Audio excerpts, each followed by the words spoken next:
Good morning po sa ating mga friends at followers. Nandito po kami sa area 2 ng ating dragon fruit farm. So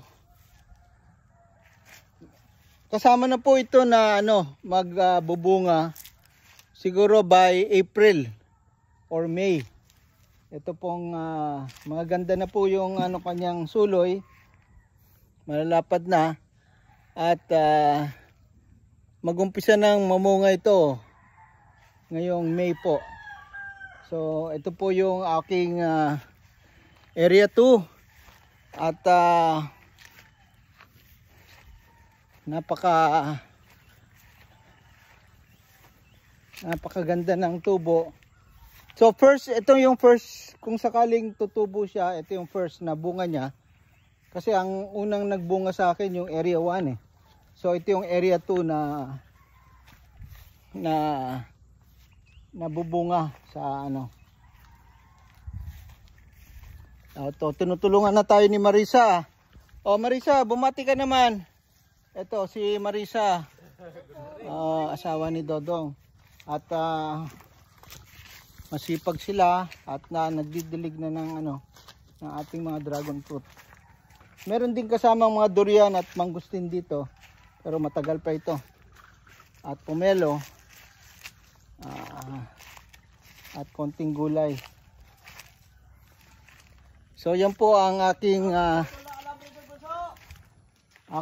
report.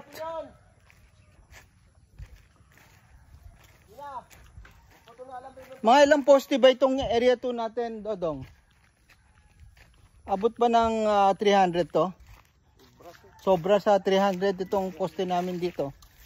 So sana, so ito po yung yung kabuuan ng ating area 2. Ganda, no? Mahumunga na rin to, no?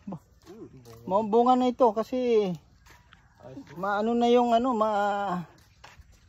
yung mga dahon niya, oh. Pwede nang mamunga talaga eh. So yan po yung ating magputol na doon alambre para matapos natin yun.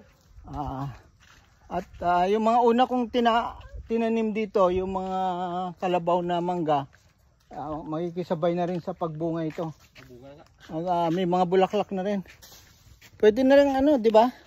Spray in-spray na po namin to. Spray na. Oo. Yung sa taasan sa akin ulitin ko. Oo. So yan po at maganda po yung maganda po yung ulitin mo ito. Medyo magandang mga bulaklak nito. Masarap pa, sobrang tamis ang nito. Ang bunga nito. So yan po ang aking report ngayong Sabado, March 8, 2025. Magandang umaga sa inyong lahat at happy Saturday.